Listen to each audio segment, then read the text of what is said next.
Mélin, du côté de Rome, la liaison est en train d'être établie. Je suis en train de meubler. Il y avait un match entre Rafael Nadal et Stanislas Wawrinka.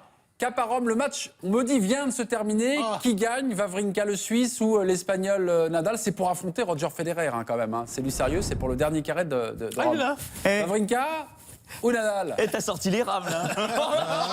Oh, t'es pas bien là. Ouh, le rythme dans l'émission. Alors qui c'est qui a gagné? Qui c'est qui a gagné? Nadal? Nadal? Nadal contre Wawrinka? Wawrinka, non? Tremblement de terre, les loulous. Je vous rappelle que Wawrinka, jusqu'à présent, C'est marqué en dessous. depuis 3 mois. Ah, c'est marqué. Nadal, une défaite de plus. Voilà, c'est vous bon. me cassez mon effet. C'est marqué. Ça, c'est bien produit, dis donc. Concentration, les loulous, sans rien. C'est Là, tu te prends pas quand de même pas pronostic. bon du tout pour le Rafa. Je vous rappelle que le Rafa, ok, la dernière fois qu'il s'était joué, il avait perdu en finale de l'Open d'Australie contre Wawrinka, là, début 2014. Mais sur terre battue, Nadal n'avait jamais perdu contre Wawrinka, ça d'accord, mais surtout, il n'avait même jamais perdu un set. Il n'a même jamais disputé un tie-break contre Wawrinka sur terre battue. Et là, on jouait en plus, tu vois, à l'heure qu'il est, là, sur les bords du Tibre, il fait un temps, mais c'est glacial, il fait froid, c'est humide, c'est l'horreur totale. Et normalement, tu te dis que le Rafa, il va s'en sortir. Le premier set a duré 1h15. 2 fois, le Rafa, il a un break d'avance. 2 fois, il a un break d'avance. 2 fois, Wawrinka y revient. Nadal va avoir 4 balles de 7 dans le tie-break de la première manche. 4 balles de 7.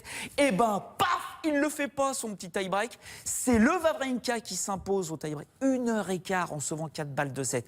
Et après, dans la deuxième manche, tu dis, bon, ça va être un peu compliqué quand même pour le Wawrinka. Ben, regardez un peu comment le Wawrinka, il a joué. Ça a été une espèce de buffle en permanence qui a tapé dans la balle. Il est en bas là. Regardez la puissance que dégage Wawrinka, que ce soit en revers ou en coup droit. Il n'a pas arrêté de balancer des parpaings à droite, à gauche.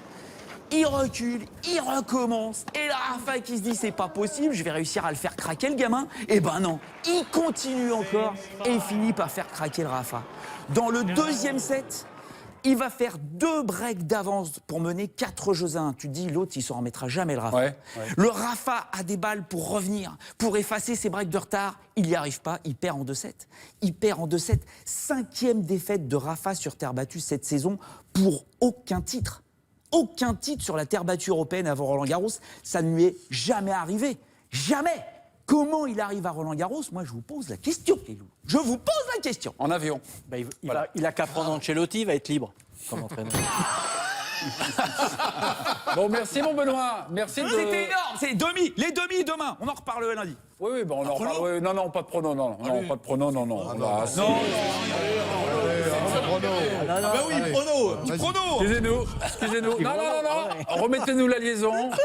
Non, vous voulez un peu d'argent, on va vous donner un peu d'argent, on va vous remettre un peu la liaison du côté de Rome. Voilà. Prono. Donc, il y a Wawrinka contre Federer, c'est ça, 100% demain suisse. soir, très important, demain soir 20h, c'est-à-dire terre battue très lente, humide, balle lourde. Ok. Donc Logiquement, Wawrinka qui a tout, qui bat, quand il a battu Federer 2 fois seulement dans sa carrière, c'est sur terre battue. C'est à Monte-Carlo en 2-7. C'est possible. Sur 2-7, sur une terre battue comme ça, il peut le battre. Mais je dis Federer. Djokovic-Ferrer. Djokovic-Ferrer, deuxième demi-finale. Djokovic-Ferrer. Djokovic obligatoire. D'accord, donc victoire. Djokovic, Federer en finale. Djokovic. Ouais, Djokovic. D'accord, donc Bon, voilà, je me mouille pas. Djokovic. Non, ce sera Wawrinka. Franchement, là, oui. Ce sera Wawrinka. Merci mon Benoît. Mais oui. Bon week-end.